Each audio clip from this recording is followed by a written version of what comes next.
Hello everyone, welcome back. और I know कि मैं बहुत टाइम से वीडियो नहीं डाल रही थी, लेकिन अगेन हमारी वीडियो आ गई है। मैंने यहाँ पे नील प्रेप किया है पहले, और उसके बाद हम यहाँ पे डायरेक्टली स्टार्ट कर रहे हैं टिप की एप्लीकेशन से। मैंने यहाँ पे फुल टिप का यूज़ किया है, और जो हमने शेप रखी है वो है थोड़ी सी ओवल, और जो लेंथ है वो हमारी स्मॉल है। अब मैं यहाँ पे एक एक करके टिप को मेज़र करती जा रही हूँ, और अगर कोई टिप मुझे बड़ी लग रही है तो उसको मैं फाइलर की हेल्प से साइड से फाइल करके देन स्टिक कर रही हूँ। अब मैं यहाँ पे ग्लू जो यूज़ कर रही हूँ वो है 401 ग्लू, और जो ब्रांड का यूज़ कर रही हूँ वो है शिल्स। मैं आपको बताते हुए इसे चल रही हूँ ताकि आपको हर चीज़ पता हो। अक्सर आप में से बहुत सारे लोग मुझसे पूछते हैं कि मैम अपने एक्रेलिक पाउडर कौन सा यूज़ किया, लेकिन मैं आप लोग को कैसे बताऊँ। वो जो एक्रेलिक पाउडर्स मेरे पास थे वो मैं ऑफलाइन परचेज़ करके लेके आई थी, और जो वो कलर वाला न्यूड वाला एक्रेलिक पाउडर है उसको मैंने खुद से कस्टम करके बनाया था। जो 3D पाउडर आते हैं ना आर्ट के लिए, मैंने उनके साथ उसको कस्टम किया था। क्लियर एक्रेलिक पाउडर का कस्टम किया था। ठीक है, तो मैं आप लोग को बताते जा रही हूँ इसमें प्रोसेस कि आपने कैसे करना है। करना क्या है, एक तो क्लियर वाला एक्रेलिक पाउडर ले लेना है। देन आप जो 3D वाले पाउडर्स आते हैं उनमें ना एक न्यूड कलर का शेड आता है, एक रेड कलर का आता है, और हल्का सा ग्रीन कलर का। तो आप उनमें से ना थोड़ा थोड़ा मिक्स कर लेना, तो आपका वो जो न्यूड वाला शेड है ना एक्रेलिक का, वो ईजिली बन जाएगा। मैंने भी बना रखा है और वैसे ही बनाया है, तभी मैं आप लोग को लिंक नहीं दे पाती हूँ। ठीक है, तो अब वापस से वीडियो पे आते हैं। तो मैंने यहाँ पे पूरी टिप की एप्लीकेशन कर ली है। उसके बाद हमने हल्की सी ब्लेंडिंग करी, और यहाँ पे हम जेल पॉलिश लगाने से पहले सॉफ्ट बफर का यूज़ कर रहे हैं। सॉफ्ट बफर का यूज़ इसलिए कर रहे हैं ताकि हमारा जितना भी नेचुरल यहाँ पे जो साइन था फुल टिप का फेक नील का, वो सारा का सारा हट जाए जेल पॉलिश लगाने से पहले। अब मैंने यहाँ पे डस्ट को भी हटा दिया, और हल्का सा वाइप से ना हाथ को क्लीन भी कर लिया, क्योंकि हाथ क्लीन हो जाते हैं ना तो जेल पॉलिश लगाने से पहले तो एक सेटिस्फेक्शन मिलती है। पता नहीं क्यों, लेकिन मेरे को है। छोटी छोटी चीज़ें भी ना मुझे बहुत ज़्यादा अच्छी लगती हैं। ठीक है, तो मैंने यहाँ पे सब सारा नील क्लीन कर लिया। अब हम आ जाते हैं आर्ट के ऊपर। लेकिन आर्ट से पहले ना मैंने यहाँ पे एक एडिशनल स्टेप किया है, जो कि ज़रूरी नहीं है, मैंडेटरी नहीं है कि आप भी करें, लेकिन ये स्टेप मैंने क्यों किया है वो बताती हूँ। ये ना शिल्स का 18-1 जेल ग्लू है जो मैं यहाँ पे यूज़ कर रही हूँ। अब मैं सभी ब्रांड्स के नेम बताते जाऊँगी और प्रोडक्ट के नाम भी बताते जाऊँगी, ताकि आप ढूंढ पाएँ अगर इन केस मैंने लिंक नहीं दिया तो मैं यहाँ पे इसका पहला कोट लगा रही हूँ, और मैं यहाँ पे इसलिए इसको यूज़ कर रही हूँ क्योंकि इसका यूज़ करने के बाद ना आपको एक तो बेस कोट की ज़रूरत नहीं पड़ती है, जो मुझे रियलाइज़ हुई है ये चीज़। दूसरी चीज़ कि आपका जो एक एक्सटेंशन है, जो फुल टिप नेल्स होते हैं, उसका लुक ना एक्रेलिक जैसा आता है। मतलब ये कह सकते हैं कि हम ना अपने फुल टिप के ऊपर हल्का ब्याब करते हैं। ठीक है, ऐसा हम कुछ कह सकते हैं। तो मैंने यहाँ पे एप्लीकेशन की, और उसके बाद मैंने यहाँ पे इसको 60 सेकेंड के लिए ड्राई कर दिया है।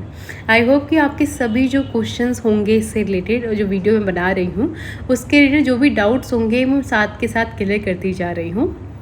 अब हमने यहाँ पे 60 सेकेंड ड्राई किया उसको। उसके बाद हम आर्ट पे आ जाते हैं। तो आर्ट के लिए हम यहाँ पे पहले कैट आई करेंगे, और ये जो कैट आई है ना, इसका ना डिफरेंट पॉलिश आता है। ये चीज़ आप लोग को पता होनी चाहिए। अभी जो डिफरेंट पॉलिश है इसमें ना एक शाइन सा रहता है, मैग्नेटिक साइन, जो कि आपका मैग्नेट से ना एक्टिव हो जाता है। तो मैं यहाँ पे शिल्स का पॉलिश यूज़ कर रही हूँ, कैट आई। अब नंबर कौन सा है एक बार मैं देख के आप लोग को अपडेट कर दूँगी डिस्क्रिप्शन में। तो मैंने यहाँ पे इसका एक एक कोट लगाया है, और एक एक कोट लगाने के बाद आपने करना क्या है, मैग्नेट लेना है। ईज़िली मीशो से मिल जाता है, अमेज़ॉन से मिल जाता है, कहीं से भी मिल जाएगा। और उस मैग्नेट को आपको इस तरह से साइड साइड घुमाना है, और ध्यान रखना है कि थोड़ा सा ना आप जब पहली बार ट्राई करोगे ना तो देखना कि कहाँ से मैं मैग्नेट घुमा रही हूँ तो कैसा इफेक्ट आ रहा है। ठीक है, तो बस मैंने यहाँ पे दोनों साइड की तरफ बस मैग्नेट को घुमाया है, और जो हमें इफ़ेक्ट चाहिए था वो इफ़ेक्ट यहाँ पे आ भी गया है। आप चाहो तो डिफरेंट इफ़ेक्ट भी कर सकते हो। मेरे को यहाँ पे ये अच्छा लगा है तो मैंने इसको यहाँ पे यूज़ किया है। ठीक है, वैसे तो आजकल बहुत सारे डिज़ाइन वाले मैग्नेट आने लगे हैं। आपने सिर्फ वहाँ पे रखना है नेल्स के ऊपर हल्का सा दूर, और वो बहुत अच्छा डिज़ाइन बन जाता है। आपको वो वाले मैग्नेट भी ईजिली मीशो पे मिल जाते हैं, फ्लिपकार्ट पे मिल जाता है, तो आप चेक कर सकते हो उनको वहाँ पे भी। ठीक है, थोड़ी मेहनत आपको भी करनी पड़ेगी। ठीक है, तो मैंने यहाँ पे पहला कोट लगाया और उसको 60 सेकेंड के लिए ड्राई कर दिया था। अगेन मैं यहाँ पे सेकंड कोट लगा रही हूँ। सेकंड कोट मैं इसलिए यहाँ पे लगा रही हूँ ताकि जो शाइन है वो और भी अच्छे से नज़र आए, ज़्यादा विजिबल हो शाइन। सेकंड कोट लगाने के बाद भी ना आपने सेम वही प्रोसेस करना है। आप देख सकते हो कि इस बार का जो शाइन आएगा ना वो बड़ा ही प्यारा आने वाला है, ठीक है। सेकंड कोट हमने यहाँ पे किया, ऐसे ही सेम वही प्रोसेस फॉलो करना है जो हमने पहले कोट में किया था, और फिर इसको 60 सेकेंड के लिए ड्राई कर देना है। आफ्टर दैट हम आइसोलेटेड क्रोम आर्ट करने वाले हैं। पता नहीं आप सभी लोगों ने इसको इतना बड़ा हवा क्यों बना रखा है, मुझे बिल्कुल समझ नहीं आ रहा। बहुत इजी है करना आइसोलेटेड क्रोम आर्ट, मैं बताती हूँ आपको। सबसे पहले तो आपने टॉप कोट लगाना है, ठीक है। टॉप कोट कौन सा, शाइनी वाला, मैट वाला मत लगाइएगा, ठीक है। शाइनी वाला टॉप कोट लगाया आप लोगों ने, उसको 60 सेकेंड ड्राई करना है। और जो सॉफ्ट बफर हमने पहले यूज़ किया था शाइन हटाने के लिए, वही सॉफ्ट बफर के साथ हम इस टॉप कोट का भी शाइन को हटा देंगे।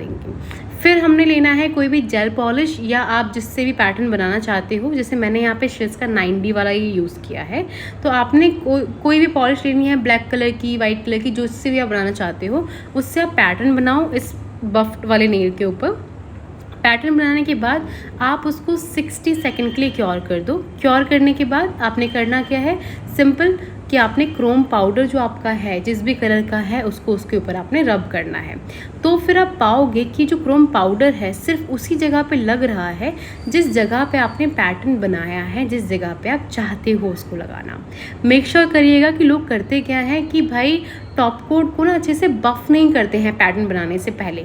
तो आप इन चीज़ों का ना थोड़ा सा अवॉइड करिएगा, ये गलतियाँ करना। तो आपका जो आइसोलेटेड क्रोम आर्ट है वो बहुत अच्छा बनेगा और कोई भी प्रॉब्लम कभी नहीं आएगी, ठीक है। ये चीज़ क्लियर होगी आई होप। और अगर क्लियर नहीं है तो कमेंट में मुझसे पूछ लीजिएगा, मैं आपका वो या तो कमेंट में रिप्लाई कर दूंगी या मैं एक पूरी प्रॉपर वीडियो बना के आपका रिप्लाई करूंगी, ठीक है।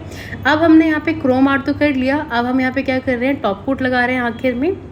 और टॉप कोट को ना गीले में ही ऐसे रहने देना है। और देन हम करेंगे क्या, यहाँ पे जो माइलर आता है, माइलर क्या होता है कि आपका थोड़े से बड़े शाइनी पार्टिकल होते हैं, ग्लिटर से बड़े होते हैं, ठीक है। लेकिन अक्सर जो नॉर्मल लोग हैं जो नेल आर्टिस्ट नहीं हैं उनको लगता है कि ग्लिटर ही है, ठीक है। कोई गलती नहीं है, क्योंकि अगर मैं भी नेल आर्टिस्ट नहीं होती तो मुझे भी यही लगता, ठीक है।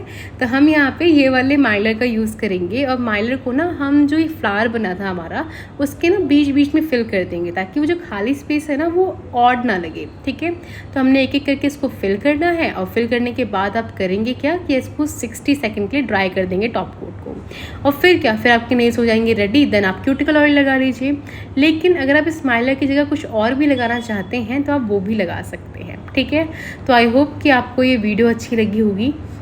और अगर ऐसी ही वीडियोस आप देखना चाहते हैं तो प्लीज़ हमारे चैनल को सब्सक्राइब करिएगा ताकि आपसे कोई भी वीडियो मिस ना हो। और अगेन मैं डिस्क्रिप्शन में याद से सारे लिंक डाल दूँगी, आप एक बार चेक कर लीजिएगा। और साथ ही साथ शिल्स ने मेरे को एक कोड भी दे रखा है लैब 10 करके। अगर आप मेरा कोड यूज़ करते हैं तो फिर आप लोग को 10% डिस्काउंट भी मिल जाता है जो भी प्रोडक्ट आप ख़रीद रहे हैं, ठीक है।